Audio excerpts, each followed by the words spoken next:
Eu queria aproveitar que já tem uma pergunta aqui sobre design, né? Eu achei isso interessante. Eu queria introduzir essa questão com uma outra questão aqui para os dois, né? E depois eu queria até perguntar uma coisa linkando com o que o Luiz falou, mas é o seguinte, quer dizer, vocês já trabalhavam com o Saquinho, já tinham uma prática de comunicação digital com vínculo político, já num ambiente bastante tóxico, como foi 2018, né? E aí, de repente, chega um outro problema em escala internacional e que atinge a gente em cheio, e vocês têm que atuar nisso, né? Que é a pandemia, né? Como é que foi isso para vocês? Como é que vocês decidiram o que fazer, como lidar com essa situação? Quando começou a pandemia, exatamente um ano atrás, ninguém tinha noção do que iria virar, da dimensão. Não sabia o que era o vírus, não sabia se você pegava e morria, não sabia se você pegava e não era nada. Era tudo muito incerto, né? E até hoje também ainda existem esse meio que misticismo também, né? A gente não sabe direito o que é e tratamento, enfim.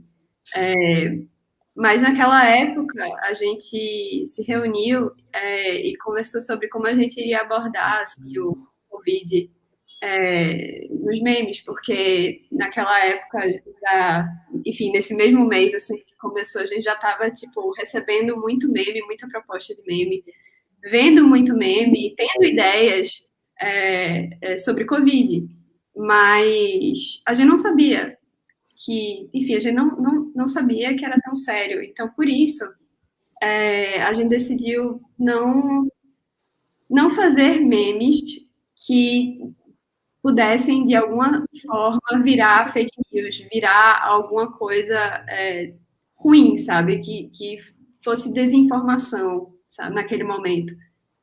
Porque realmente tinha muita coisa que não era. Enfim, no meio da fake news, tinha muita coisa que não fazia sentido, sabe? De certa forma, depois a cloroquina, por exemplo, virou meme, né? Hoje em dia a gente tira a onda da cloroquina e tal.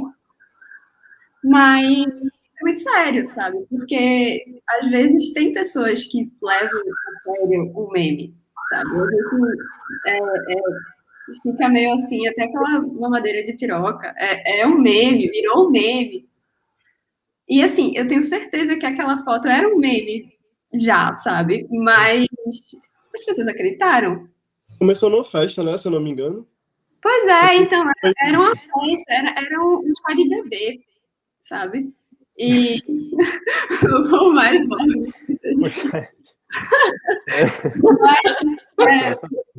aí virou o que a gente sabe, né?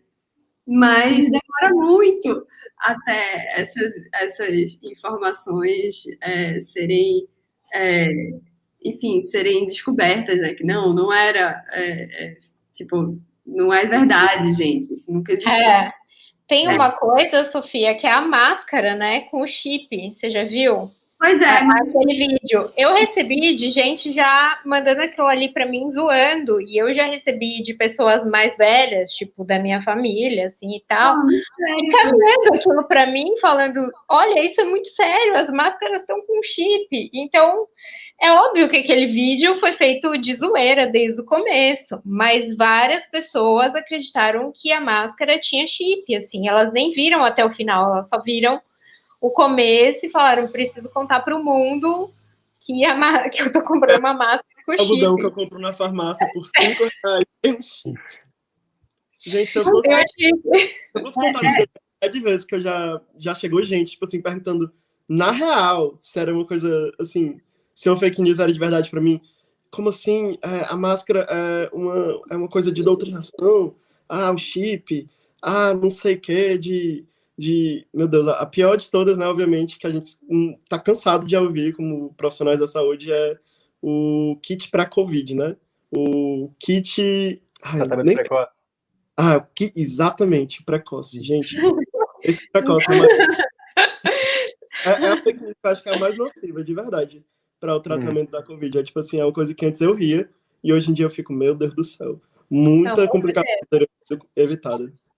Mas E eu acho. Pode falar. Mas é realmente isso, porque a gente ficou com medo, porque a gente sabe como funciona um meme e as dimensões que ele pode chegar.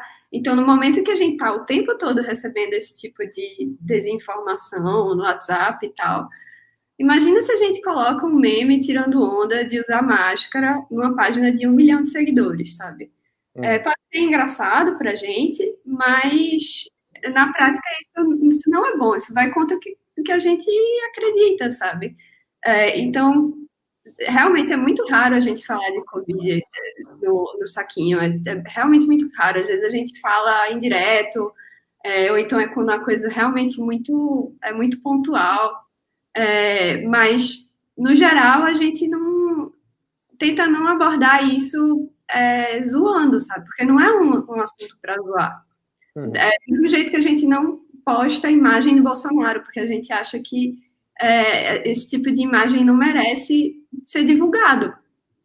O nome, nem a imagem. Porque já tem tanta gente aí falando e dando ibope, sabe? E aí causando nos algoritmos. Enfim, tem milhões de bots aí que fazem com que ele vire trending topics de um jeito positivo, sabe? Todo dia ele deve pagar milhões para uma assessoria para fazer isso, sabe? Então, a gente não queria dar realmente esse gosto e cair nesse risco também.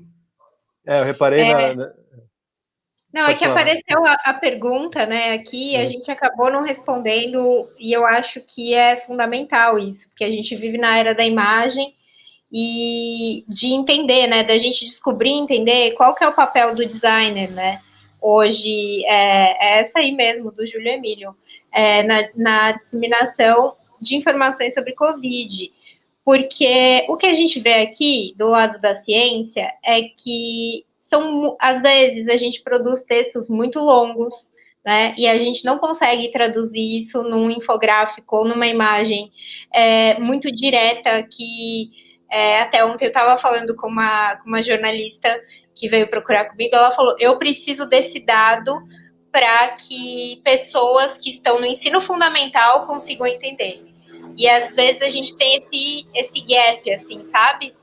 E aí acho que é essa questão, o papel de vocês.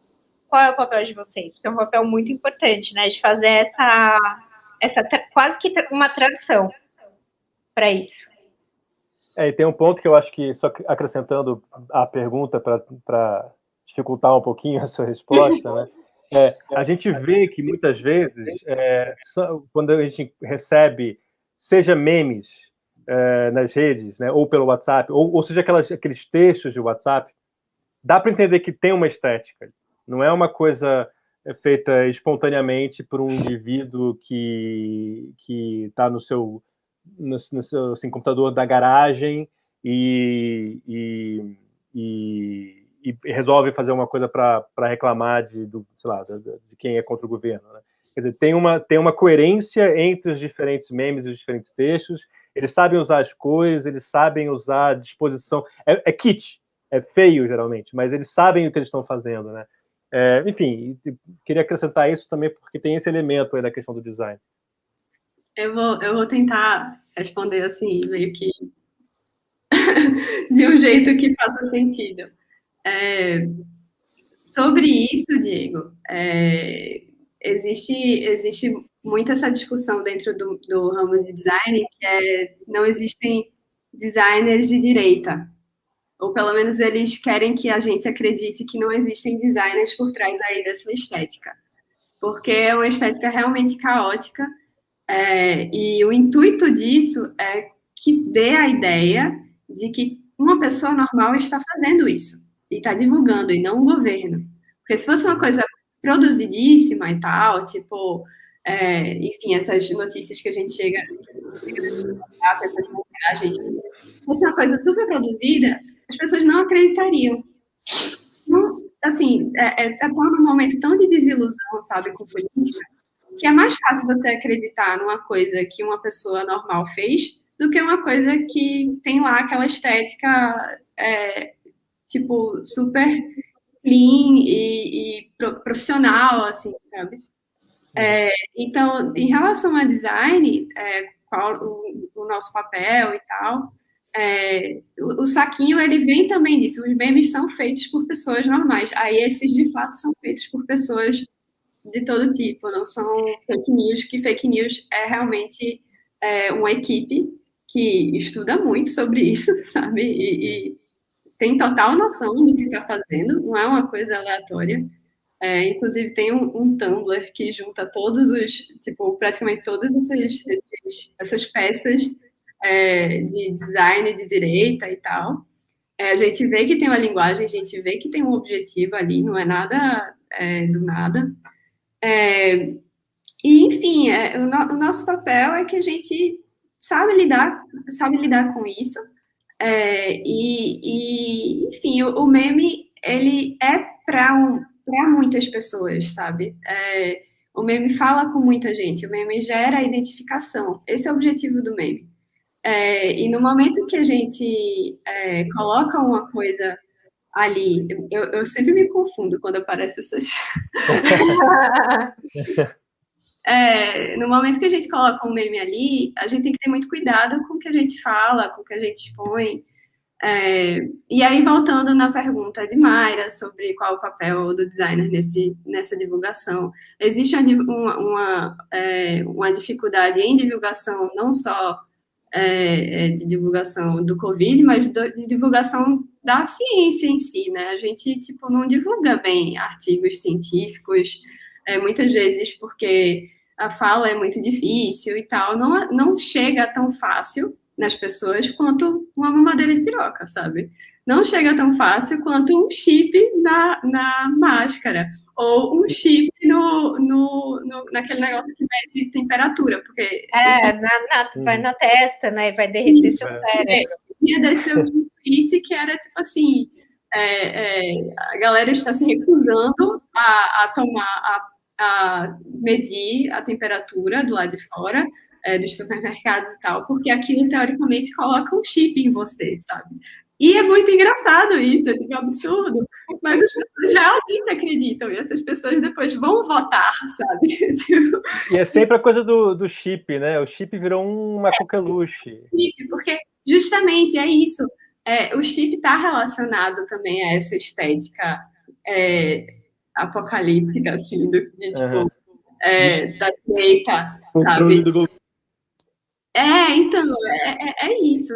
A gente tem total noção disso. E o designer tá aí para divulgar, assim, ter uma estética melhor nisso, né? A gente tentar divulgar isso, que não seja uma crise estética como está sendo, sabe? Acabar com essa crise estética do feio e tal. Mas o saquinho é feio, assim, o saquinho, ele tem uma estética feia porque são memes, né?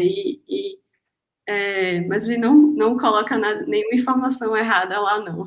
Não.